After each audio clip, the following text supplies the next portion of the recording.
तर आज आपण सुरमई फ्राय कशी बनवायची याचं प्रॅक्टिकल आपल्या घरी करणार आहोत।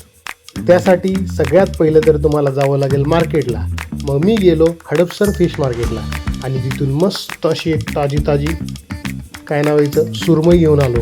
सुरमई आपल्याला मिळाली 1000 रुपीज पर केजीच्या हिशोबाने। असं रेसिपीच्या व्हिडिओमध्ये रेट वगैरे सांगतात का मला माहिती नाही, पण मी तर सांगतो। मग सुरमईला मस्त 2-3 पाण्याने अशी एकदम चकाचक धुवून घ्यायची। थोडं पण असं काही दिसलं नाही पाहिजे त्यामध्ये। मग तिला अशी एका डिशमध्ये घ्यायचं आणि त्याच्यावरती सर्वात आधी लिंबू पिळायचं। मग लिंबू पिळून झालं की त्याच्यावरती मस्त अशी हळदी टाकायची, सगळ्या पीसवर अशी पसरून टाकायची। मग त्यावर टाकायची लाल तिखट पावडर म्हणजेच रेड चिली पावडर। मग टाकायचं जिंजर गार्लिकची पेस्ट, 1 स्पून टाकायचं, जास्त पण नाही टाकायची, ठीक आहे। आणि मग त्यावरून टाकायचं स्वादानुसार नमक। आणि ही आहे आमची सातारची एकदम तिखट झणझणीत चटणी। आणि ही चटणी कोणाला माहीत नसेल तर कमेंट करून नक्की विचारा, मी डिटेलमध्ये सांगतो।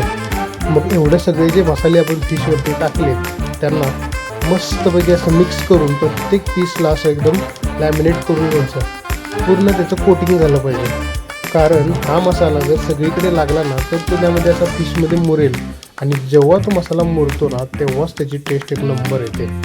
तर माझी मम्मी कशी लावते बघा सगळ्यात वेळेला, मस्त असं सगळीकडे लावून घ्यायचं।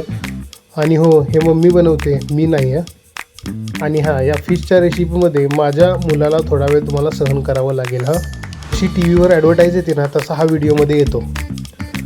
मग मस्त असं एकदम मसाला लावून थोडा वेळ त्याला फ्रीजमध्ये ठेवून द्यायचं, जोपर्यंत आपली कामं होत नाहीत दुसरी तोपर्यंत।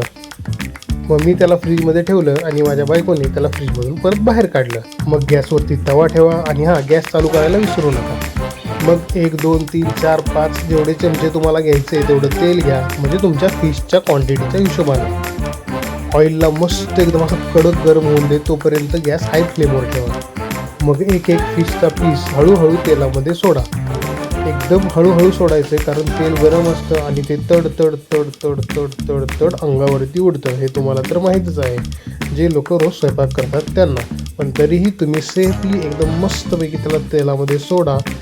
ओके, त्यापेक्षा तुम्ही एक काम करा ना, हे आमचे मास्टर शेफ कसे सोडतायत ना ते बघत राहा, म्हणजे तुम्हाला कळेल कसं हळूहळू तेलामध्ये पीस सोडायचे।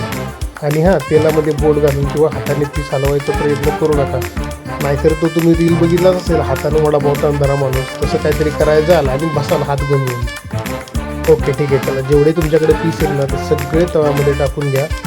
आणि ट्रस्ट मी, हो, रेसिपी सांगायची जरी पद्धत माझी वेगळी असली ना तरी हे खूप टेस्टी बनणार आहे। थोडा विश्वास ठेवा आणि असं करून तुम्ही नक्की बघा। मग तेलाला तव्यामध्ये सगळ्या पीसेसवर असं इक्वली असं स्प्रेड करून घ्या, पसरवून घ्या।